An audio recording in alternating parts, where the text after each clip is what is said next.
Okay. अगर एक ऐसा पेशेंट आपके पास हमारे पास आए कि वो कहे कि ये गर्दन का दर्द है बट मुझे फील हो रहा है कि मेरे बाजू में जा रहा है, इट मीन्स उसकी जो रग है या जो नर्व है वो डिस्टर्ब्ड है, इम्पिंज्ड है, तो उसको तो फौरी तौर पे न्यूरो के पास रेफर करना रेफर चाहिए। की ज़रूरत है। अच्छा डॉक्टर साहब, जो लोग हमें देख रहे हैं वो जानना चाहते हैं कि जो कंप्यूटर के यूजेज के मतलब करना ही करना है, उनका प्रोफेशन है, तो वो अपनी वर्क प्लेस को कैसे सेट करें कि इस सिंड्रोम से बच सकें? मतलब कि कोई स्पेशल पोजीशंस होती हैं स्क्रीन की कि भाई ऊंची करके रखें या इस तरह करके रखें कि नेक लेवल पे रहे, या कोई ऐसी चीज़ें हैं? आइडियली बाहर के मुल्कों में होता है, एक सब्जेक्ट है, हमारे यहाँ भी पढ़ाया जाता है लेकिन अनफॉर्चुनेटली वैसा नहीं पढ़ाया जाता। एक वर्ड है हमारे पास, बायोमेकेनिक्स एंड अर्गोनॉमिक्स। बायोमेकेनिक्स ये होता है कि बॉडी के, अभी मैं जिम ट्रेनर्स के ऊपर भी कोर्स कर रहा था, कल भी मैंने आपको बताया एक मेरा प्रोग्राम था, तो मैं जिम ट्रेनर्स में उसकी जॉइंट्स की एंगल्स के बारे में बात कर रहा हूँ ताकि जब वो जिम करते हैं लेट सपोज तो उनको फ्यूचर में कोई प्रॉब्लम ना हो। बहरहाल वो एक अलग टॉपिक है। तो बायोमेकेनिक्स एंड अर्गोनॉमिक्स ये होता है कि बायोमेकेनिक्स में हम बॉडी की अलाइनमेंट को देखते हैं, अर्गोनॉमिक्स में हम बॉडी के अकॉर्डिंगली अलाइनमेंट देखते हैं। लेट सपोज आप एक चेयर, मैं भी चेयर पे बैठा हूँ, आप भी एक चेयर पे बैठे हैं, ये चेयर मेरे काबिल है या मेरे बॉडी ह्यूमन के हिसाब से बनी हुई है नहीं, इसके इसीलिए बाहर के मुल्कों में जो गाड़ी की सीटें होती है ना, ये भी अर्गोनॉमिकली डिजाइंड होती हैं बाकायदा। हम देखते हैं ना, कोई चेयर आपके लिए कंफर्टेबल है, कोई चेयर कंफर्टेबल नहीं है। तो अर्गोनॉमिक्स क्या होता है कि वर्क स्टेशन को इंसान के हिसाब से सेट करना अर्गोनॉमिक्स है। तो जो ये आपने वर्ड यूज किया, लेट सपोज कि हम इसको वर्क जो उसका स्टेशन है, तो वर्क स्टेशन आइडियली जिस तरह सिटिंग का मैंने इंसान का बता दिया कि आपके दोनों पैर जमीन से मिलने चाहिए, हिप और नी के दरमियान 90 डिग्री की एंगल हो, ये वाली पोजीशन अगर टेम्पररी है तो ठीक है लेट सपोज, और आपकी स्पाइन 90 डिग्री है, ठीक है। अब हम आ जाते हैं कंप्यूटर बेस्ड, जो हम लैपटॉप अपने लैब पे रख के करते हैं या घुटनों पे रख के करते हैं या सोफों पे यूं बिल्कुल कर रहे हैं, वो तो बिल्कुल गलत है। अब मैं आपको एक आइडियल पोस्चर बनाता हूं जो बुक्स बताती हैं, ठीक है। तो अकॉर्डिंग टू द बुक्स आप 90 डिग्री की जो पोजीशन बनाकर टेबल, जिस पे भी जो भी कंप्यूटर टेबल है, लैपटॉप टेबल है, वो आपके सीने के लेवल तक आनी चाहिए। और इतना भी कहा जाता है, आल्दो इतना भी कहा जाता है कि जो एलसीडी है ना, वो आपके आंखों के लेवल पे होनी चाहिए। लेट सपोज अगर कोई लैपटॉप मेरे नीचे पड़ा हुआ यूं थोड़ी मैंने आंखें नीचे की, ये भी गलत है। तो आइडियली दी लैपटॉप और जो एलसीडी वॉटेवर जो डिस्प्ले कर रहा है वो मेरे आंखों के लेवल पे होना चाहिए, सो दैट मुझे नीचे नहीं झुकना चाहिए। अब हम आ जाते हैं, ये सिर्फ आंखों का लेवल हो गया क्योंकि गर्दन को बचाने के लिए इनका क्या रोल है। इनके लिए भी कहा जाता है कि हम जो बिल्कुल यूं लैपटॉप यूज करें, लेट्स सपोज लाइक दिस, ये भी गलत है। इस रिस्ट की कलाई की एक एंगल है, और इस कलाई की एंगल क्या है कि आप इसको मैक्सिमम एक्सटेंशन में, ये मतलब बैकवर्ड ना रखें, इसको स्लाइट एक्सटेंशन में रखें। और दूसरा, इसके लिए वो जो पैड आता है, आपने देखा होगा, वो जो पैड रेस्ट करने के लिए रखा होता है, वो इस पे रखें and then use the laptop. मतलब ना इसको मजीद पीछे ले गए, ना आप इसको मजीद डाउनवर्ड ले आए। दिस इज, और हम किस तरह, हम सबको पता है कि how ideally we use laptop and computer. और वो जो एलईडीज होती है वो हम ऊंची करके लगाते हैं, बच्चे ना तोड़ दें या इस तरह, तो इसका भी कोई डिसएडवांटेज है कि अगर वो दीवार पे ऊंची, यानी हम इस तरह देख रहे हैं अगर एलईडी, तो उसका बैकवर्ड उसमें भी तो भी गलत है ना। देखिए एक न्यूट्रल पोस्चर, मैंने आपको क्या कहा कि अगर वो आंखों के लेवल पे है LCD, let's suppose this is fine for me if I can see at a level. अब मेरी गर्दन ना नीचे यूं है और ना ही यूं है, लेट्स सपोज। तो आइडियली अगर एक वक्त टेम्पररी चीज है, जिस तरह हम सिनेमा मूवी में देखते हैं जो आगे फ्रंट वाली सीट होती है ऊपर करके देख रहे होते हैं, तो टेम्पररी है तो it's fine, but when it comes to the long term use तो वो बुरा है। अच्छा डॉक्टर साहब, एक टर्मिनोलॉजी है एसएमएस थंब या टेक्सटिंग थंब, ये क्या चीज़ है? वैसे वो नाम में ही खुद बता रहा है कि टेक्सटिंग की वजह से, मतलब देखे ना, चार्ल्स डार्विन की एक थ्योरी थी, use and miss use of organ, ठीक है। मतलब जिस पार्ट को, जिस चीज को हम ज्यादा यूज करेंगे वो वक्त के साथ साथ अडॉप्ट होती जाएगी, जिनको नहीं यूज करेंगे वक्त के साथ साथ खत्म होती जाएगी। तो आसान, हमारे मसल्स में, हमारे मसल्स बने हैं काम करने के लिए, ठीक है। जब हम काम नहीं करते, लेट सपोज फॉर एग्जाम्पल, तो वो वेट में कन्वर्ट हो जाता है, इनडायरेक्टली मसल नहीं कन्वर्ट होता लेकिन वो इनडायरेक्टली वीक हो जाए। जब हम किसी को ज्यादा इस्तेमाल करते हैं ना, तो एक स्पोर्ट्स में ज्यादातर इंजरी होती है ओवर यूज की वजह से। ये वो चीज है। So due to the over use of your thumb, अब वो चाहे आप उससे टैक्स करो या कोई और एक्टिविटी करो, कुछ भी whatever you do, let suppose, तो over use of these thumb, इनको थंब बोलते हैं मेडिकली, तो over use of the thumb muscles, let suppose, और इनके मसल्स होते हैं थिनार मसल, इनके ओवर यूज की वजह से अगर आपको स्पेसिफिकली सिर्फ इस रीजन में पेन हो रहा है तो उसका नाम इन्होंने, जिस तरह नेक टेंग गर्दन में पेन हो तो उस हवाले से। अच्छा, इसकी वजूहात तो हमें पता लग गई कि टेक्सटिंग, स्क्रॉलिंग है, तो मतलब जब अगर पेशेंट आता है ऐसे रिपोर्ट करता है डॉक्टर साहब आप लोगों के पास इस सिंड्रोम के साथ हमारे यहाँ पाकिस्तान में इतनी अवेयरनेस है कि लोग बिल्कुल नहीं। एक बिल्कुल तो भी नहीं। हमारे यहाँ जो अब मेजर प्रॉब्लम है आपकी जो है, मैं आपको टॉपिक से हटके अगर बताऊं, जस्ट लाइक प्रेगनेंसी में बैक पेन वगैरह होता है या आम लोगों में बैक पेन होता है ओल्ड एज में आपके जो जेरियाट्रिक पॉपुलेशन है, हम उनको ही रिपोर्ट नहीं करते। जी, तो ये तो बिल्कुल, इसके लिए तो हम थोड़ी बहुत यूं कर लिया और निकल लिया। तो ये बड़ा ये अनफॉर्चुनेट कह सकते हैं, और कुछ नहीं है इसके हवाले। अच्छा, इससे बचाव के लिए कोई एक्सरसाइज है डॉक्टर साहब के? भाई सभी स्क्रॉल करते हैं रात में लेट के, तो आधा एक घंटा तो फेसबुक पे हम वेस्ट ही करते हैं अपना टाइम। तो इससे बचाव के लिए क्या तरीका करें?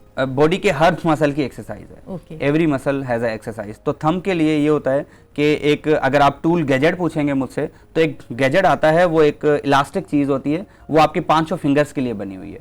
वो सबकी एक्सरसाइज है, सिर्फ इसकी नहीं है। तो वो आप इस पे पहन के इसको खींचते हो, तो वो इलास्टिक होता है ना, जब आप उसको खींचते हो ना, इलास्टिक आप वापस आपको खींचता है। सो वो थोड़ी बहुत इनकी एक्सरसाइज हो जाएगी। हाँ, अगर स्पेसिफिकली आप कहें नहीं सर बाकी फिंगर्स को छोड़े मुझे इसकी बता दें, तो इसकी एक्सरसाइज भी यही इस तरह की हो सकती है कि आप इनकी थोड़ी सी स्ट्रेंथनिंग करवाएं।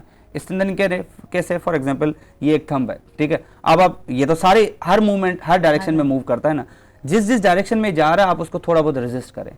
ओके, ठीक है, ताकि इसके फॉर एग्जांपल लेट्स सपोज अब ये इधर जाना चाहता है, अलबत्ता आपको कोई और मेडिकल कॉम्प्लिकेशन ना हो, बिल्कुल, ठीक है।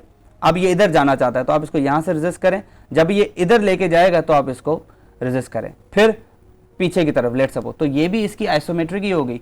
इससे भी मजीद अगर आप करना चाहते हो लेट्स सपोज, तो स्टीम जो वो बिल्कुल हैवी गर्म पानी नहीं, थोड़ा बहुत नीम गर्म पानी इतना ले बर्दाश्त इतना हो, आप उसके अंदर भी थोड़ा बहुत हाथ अगर डिप करते हैं, पूरा हाथ डिप कर दें भले, तो पानी के अंदर जितनी भी एक्सरसाइज आप करते हो ना एक्वाटिक, स्पेशली जेरियाट्रिक पॉपुलेशन में, दे आर वेरी इफेक्टिव। अच्छा। हाँ, क्योंकि उसमें ये होता है कि पानी आपको रेजिस्ट भी करता है, लेकिन पानी आपको असिस्ट भी करता है। तो पानी एक सूथिंग इफेक्ट देता है। जैसे जिस तरह मैं बताऊं कि एक जकूजी पूल होता है जिसमें इतना गर्म पानी होता है, लेकिन आपको बर्न जलाता भी नहीं है, ठीक है। सो यूजुअली नॉर्मल पूल के बाद लोग जकूजी वगैरह करते हैं, तो वो बड़ा सूथिंग इफेक्ट होता है। इससे भी एक और है हमारे यहाँ मेडिकल में, वैक्स थेरेपी होती है। वैक्स हम बोलते हैं मोम को, जो ये मोमबत्ती नहीं जिसकी बनी होती, लेकिन वो वैक्स इतना, कभी आपके हाथ पे वैक्स लगेगा ना, वो जलाएगा नहीं आपको, कुछ सेकंड के लिए गरमाइश करेगा, लेकिन वो बर्न नहीं करता इनडायरेक्टली ना।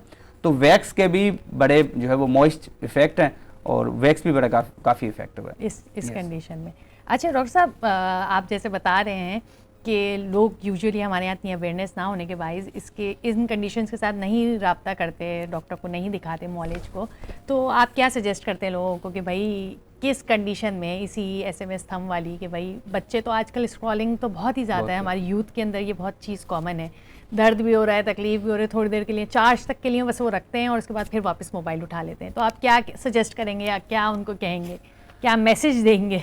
भाई मेरा सजेशन तो सिर्फ इतनी है कि जितनी भी आप एक्टिविटी करो, जिस पार्ट की भी करो, थंब की करो, नेक की करो, थोड़ी बहुत एक्सरसाइज रूटीन में ले आओ, क्योंकि एक्सरसाइज एक ऐसी चीज़ है जो आपको फ्यूचर में आने वाली प्रॉब्लम से बचाता है। आसान लफ्जों में, जो लोग सिर्फ बैठे हुए हैं ना, लेट्स सपोज वो कहते हैं मेरी गर्दन तो बिल्कुल ठीक है, मेरी तो मुझे कोई नहीं। भाई आप जो ये बैठे हुए हो ना, 1-2 घंटा लेट्स सपोज, और अपनी एक्टिविटी नहीं करते, ये भी एक प्रेशर दे रहा है आपकी स्पाइन के ऊपर। तो मैंने एक लास्ट सेशन में एक डायलॉग कहा था कि जितनी आपकी उम्र अच्छी अगर आपने निकालनी है, आप अपनी स्पाइन को उतनी फ्लेक्सिबल रखें। आपकी यंग एज की बात, जस्ट एज की बात नहीं कर रहा, आपकी जो हेल्दी एज है ना, वो डिटरमाइन होती है आपकी स्पाइन की फ्लेक्सिबिलिटी से। तो आप अपनी जितनी स्पाइन आपकी पूरी आ गई, गर्दन से लेके कमर से सारी, तो जितनी आपकी कमर स्पाइन जो है आपकी फ्लेक्सिबल है, आपकी यंग और आपकी जो जिंदगी है। और एक तो ये मेरा मशवरा। दूसरा, आपको समझ में नहीं आता कि हम डॉक्टर के पास जाएं या ना जाएं, ना जाओ, एक्सरसाइज ज़रूर करो। तीसरा, इस एक्सरसाइज में एक पॉइंट मैं ऐड करूंगा, don't do exercise from YouTube only. YouTube से सिर्फ एक्सरसाइज ना करें। हम यूट्यूब पे ना एक लेमेंस चीज़ें सर्च करते हैं, every YouTuber is not a physiotherapist. हालांकि मेरे खुद के 2 चैनल है, लेकिन मैं मेडिकल चीज़ें रखता हूँ डॉक्टर्स के लिए।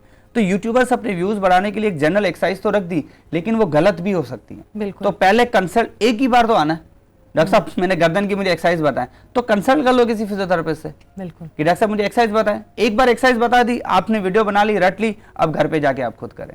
तो मेरा ये यूथ के लिए एक मैसेज है कि भाई एक्सरसाइज के लिए एक बार अप्रोच करें, एक बार कॉन्टेक्ट करें, फिर आप घर पे भले एक्सरसाइज करें। ये जो without supervision, without training gym में जाके एक्सरसाइज कर, मैंने ये भी अल्फाज हमारे पास मैडम आते हैं, कहते हैं कि मैं तो जिम कर रहा हूँ फिर मुझे बैक पेन क्यों हो रहा है। सही भाई, आपका ट्रेनर आपका डॉक्टर तो है ना। बिल्कुल, पाकिस्तान में तो ट्रेनर मतलब जिसकी बॉडी बनी हुई हो, उसके बाद डिग्री थोड़ी ना होती है। के बारे में पता हो, बोन्स के बारे में पता हो, ना पता हो, और बस मुझे 2 फ्रूट का पता है, मैं कल को डाइटिशियन बन सकता हूँ इधर। मैं आपको बता सकता हूँ ये खाओ ये खाओ। भाई डाइटिशियन अलग डिग्री है, बिल्कुल जिस तरह साइकोलॉजी वो अलग डिग्री है। Same with the gym training, एक प्रोफेशनल ट्रेनर सिर्फ उसकी बॉडी नहीं, उसका उस एक्सपीरियंस और ये चीज़ें सारी, उसको नॉर्मल मसल्स के बारे में सारा पता होना चाहिए। तो बहरहाल आसान लफ्ज़ों में, जितनी भी आप जिम में जा रहे हो या ट्रेनिंग कर रहे हो, जिम की हमारे पास इतनी कंप्लेन आती है आपकी सोच से ज़्यादा।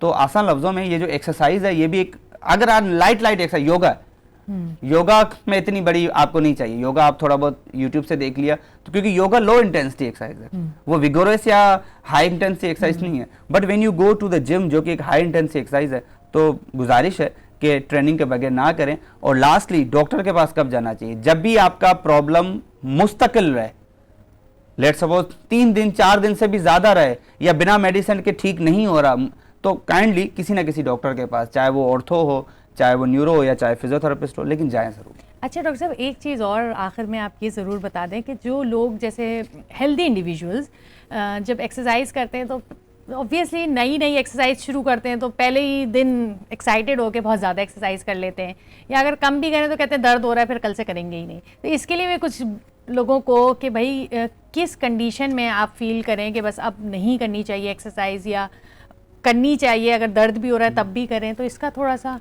वो जो पेन हुआ उनको विद इन 24 आवर्स जो अभी हुई, वो नॉर्मल चीज़ है, मसल सोरनेस होती है। ओके, ठीक है। एक होता है मसल क्रैम्प्स, ठीक है, जिसको आम लफ्जों में खलियां पड़ जाना, इस तरह का वर्ड यूज करते हैं। एक होता है मसल सोरनेस। मसल सोरनेस ये है कि मेरी बॉडी यूज टू नहीं है, मैं जिम गया 12 घंटे मैंने एक्सरसाइज कर ली, 2 घंटे कर ली, 1 घंटा कर लिया, लेट सपोज 12 ज्यादा हो गया, तो 1 घंटा मैंने करके अब रात को मुझे पेन हुआ, ये मसल सोरनेस है। आप फौरी तौर पे क्या करो, कूल डाउन योर बॉडी। हम गलती सबसे पहले यही करते हैं, बॉडी को कूल डाउन नहीं करते। 3 स्टेप होते हैं एक्सरसाइज करने से पहले। एक्सरसाइज से पहले वार्म अप करो बॉडी को डायरेक्ट। अब मैं नींद से उठ के आया हूँ, ठीक है, सुबह का वक्त है, मैं हैवी एक्सरसाइज कर लूँ बिना वार्म अप के, मेरे मसल टूटने के ज्यादा चांसेस हैं। तो इससे पहले मैं पहले बॉडी को मेंटली प्रिपेयर करूँ, फिजिकली भी प्रिपेयर करूँ। So do warm up first. Next step, do exercise जो आप कर रहे हो अंडर सुपरविजन। तीसरा step, cool down your body. हम कूल डाउन नहीं करते। अब ये जो मसल सोरनेस है ना, इसको 72 घंटे दो आप, 3 दिन दो और छोड़ दो, ये खुद ही सॉर्ट आउट हो जाएगा, लेकिन कूल डाउन करने के बाद। लेकिन हम एक्सरसाइज करके रात को फिर अगर कोई एक्सरसाइज नहीं भी करते, लेट सपोज बैठ जाते हैं, अगले दिन नहीं ये तो बॉडी का पार्ट है, ट्रेनर यही कहेंगे, लेट सपोज नहीं ये तो नॉर्मल चीज है, डू एक्सरसाइज, ऐसा नहीं। Rest is compulsory. तो 2 दिन कम से कम रेस्ट दो। 72 घंटे में भी पेन सॉर्ट आउट ना हो ना, तो मतलब आपको एक्सरसाइज में कोई इंजरी हुई है। लेकिन 72 घंटे के बाद सॉर्ट आउट हो गया, लेट्स सपोज, तो मतलब इंजरी नहीं है, देन इट वाज नॉर्मल, और इसे मेडिकली मसल सोरनेस बोलते हैं। ओके अच्छा डॉक्टर साहब, आपका बेहद शुक्रिया हमारे साथ इस नोबल कॉज में शामिल होने का। नाज़रीन, गुफ्तगू आपने सुनी, हम उम्मीद करते हैं आज के प्रोग्राम से आपने बहुत कुछ सीखा होगा। अगर आपको हमारा आज का प्रोग्राम पसंद आया तो हमें अपनी राय से ज़रूर आगाह करें, और मज़ीद ऐसी इन्फॉर्मेटिव वीडियोस देखने के लिए हमारे चैनल को सब्सक्राइब करें। आज के लिए इतना ही, अपनी होस्ट को दीजिए इजाज़त, अगले प्रोग्राम में फिर मुलाकात होगी। अल्लाह हाफ़िज़।